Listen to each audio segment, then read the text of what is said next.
திமுகவிற்கு மாபெரும் வெற்றியை தரும் வரையில் தான் ஓயப் போவதில்லை என திமுக முப்பெரும் விழாவில் கருணாநிதி தெரிவித்துள்ளார். சென்னை அண்ணா அறிவாலயத்தில் நடத்தப்பட்ட திமுக முப்பெரும் விழாவில் திமுக தலைவர் கருணாநிதி பேசும்போது, கடந்த 50 ஆண்டுகளுக்கும் மேலாக தொடர்ந்து கட்சி பணியாற்றி வருவதாகவும், தமிழக மக்களுக்காக தொடர்ந்து சிறப்பாக பணியாற்றுவேன் எனவும் கூறினார்.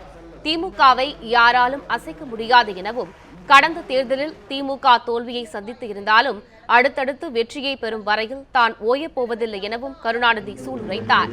இக்கூட்டத்தில் திமுக பொதுச் செயலாளர் அன்பழகன், பொருளாளர் ஸ்டாலின், மாநிலங்களவை உறுப்பினர் கனிமொழி உள்ளிட்டோர் கலந்து கொண்டனர். நான் அவர்களுக்கு சொல்வேன், இருக்கு வரையில் அசைக்க முடியாது என்பதுதான் அல்ல. யாரை இல்லாத போதும் கூட இந்த இயக்கத்தை யாரால் அசைக்க முடியாது என்பதற்கு என்னென்ன திட்டங்களை தீட்டுகிறோம், என்னென்ன காரியங்களை ஆற்ற வேண்டுமோ, என்னென்ன செயல்களை நாம் செய்ய வேண்டுமோ அவைகளையெல்லாம் செய்துவிட்டுத்தான் இந்த கருணாநிதி போவார் என்பதை மாத்திரம் நான் புணர்ச்சி பூர்வமாக அவர்களை வாமெடுத்து காட்ட விரும்புகிறேன்.